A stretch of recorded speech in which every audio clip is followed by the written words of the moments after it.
अस्सलाम वालेकुम फ्रेंड्स, मेरा नाम दस्ते इफ्तिखार है और आप देख रहे हैं मेरा YouTube channel plate of code. आज की इस वीडियो में मैं बहुत इंटरेस्टिंग सब्जेक्ट डिस्कस करने वाला हूँ, प्रोबेबिलिटी एंड स्टैटिक्स। इस कोर्स में आप क्या पढ़ते हैं वो मैं आज की वीडियो में आपके साथ शेयर करूँगा। तो अगर आपने ये कोर्स स्टार्ट करने वाले हैं तो ये वीडियो आप देखते रहें।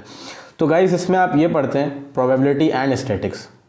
अब इसका मतलब क्या है, यानी प्रोबेबिलिटी का मतलब है कि कितना अंदाज़ा कि भाई ये चीज़ हो सकती है कि नहीं। मैं आपको एग्जैक्ट मीनिंग नहीं बता रहा हूँ, वो आपको गूगल में ही मिल जाएगा, लेकिन मैं अगर आपको अपने हिसाब से समझाऊँ तो प्रोबेबिलिटी का ये मतलब होता है कि ये चीज़ कितने % चांस है कि होगी कि नहीं होगी।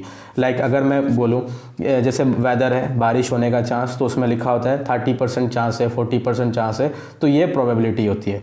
इसके अलावा अगर स्टैटिक्स की बात करें तो वो क्या होता है, तो स्टैटिक्स ये होती है कि उसकी जो कैलकुलेशन या ग्राफ, उसकी जो चीज़ होती है, यानी फिगर्स को कैलकुलेट करना, फैक्ट एंड फिगर्स को, उसको कहते हैं हम स्टैटिक्स। लाइक अगर हमें बात करूं कि इस साल में 2022 या 2023 में इतनी बारिश होने वाली है कि भाई 40 मिलीलीटर या जो भी इसकी यूनिट्स होते हैं उसको हम कैलकुलेट करते हैं कि 10 दफ़ा हुई तो इतनी बारिश हुई, इस इलाके में इतनी हुई। जब उसको कैलकुलेट करते हैं और एक जगह मेंशन करते हैं तो उसे हम स्टैटिक्स करते हैं। ये बहुत सादा लफ्ज़ों में मैंने दोनों चीज़ों की डेफिनेशन बताई है। आप ये नहीं सोचेगा कि इसमें तो इतनी सारी चीज़ें होती हैं, इसमें ये चीज़ भी होती है। वो आप खुद गूगल से भी देख सकते हैं, उसके एग्जैक्ट मीनिंग भी देख सकते हैं। लेकिन अगर आप लोगों को सिंपल वर्ड्स में समझना है तो वो ये दोनों चीज़ें होती हैं कि दोनों की फैक्ट एंड फिगर को बताना, उसको कैलकुलेशन में और एक ग्राफ में या नॉर्मली लिखना, उसे हम स्टैटिक्स में ले जाते हैं। और प्रोबेबिलिटी में ये होता है कि कितने % चांस है कि ये काम हो सकता है कि नहीं। ठीक है, अब ये दो चीज़ें होती हैं। लेकिन आप कंप्यूटर साइंस में किस तरह से पढ़ते हैं, क्योंकि आप ये कंप्यूटर साइंस का कोर्स कर रहे हैं, तो उसमें कैसे पढ़ते हैं तो वो मैं आपको बताता हूँ। अब उसमें होता है ये कि जैसे हम बनाते हैं कोई एप्लीकेशन या फिर कोई भी प्रोजेक्ट बनाते हैं, उसमें हमें कहीं ना कहीं स्टैटिक्स को यूज़ करना पड़ जाता है। तो जैसे कि अगर हम बात करें कि अगर आप बनाते हैं किसी भी ग्रोसरी स्टोर के लिए कैलकुलेशन ऐप, तो उसमें स्टैटिक्स चाहिए होती है कि इतनी सेल हुई, इतनी नहीं हुई, और अगर इतनी सेल हुई तो अगले 10 दिन कितनी सेल होगी, और इस तरह की कि छुट्टी वाले दिन इतनी सेल होती है। और ये भी आप कैलकुलेट कर सकते हैं कि भाई लास्ट ईयर इतनी सेल हुई थी तो इस ईयर कितनी सेल की प्रोबेबिलिटी है। ये सारी चीज़ें आप कैलकुलेट कर सकते हैं। तो ये चीज़ें तभी आप कर सकेंगे जब आपने उस तरह की मैथमेटिक्स पढ़ी हो।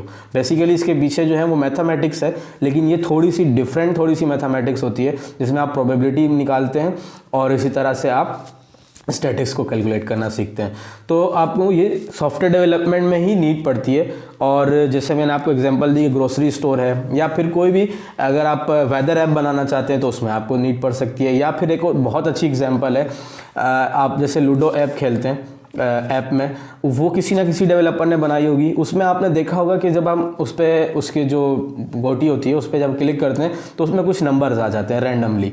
अब उसमें एक फंक्शन होता है रैंडम, वो हम यूज़ करते हैं, लेकिन उसमें एक प्रोबेबिलिटी भी हम क्रिएट कर सकते हैं कि इतने % चांस है कि ये चीज़ आए, इतने % चांस है कि ये चीज़ आए। यानी हम खुद, मैं रैंडम तो दे सकता हूँ लेकिन रैंडम तो कुछ भी आ जाएगा।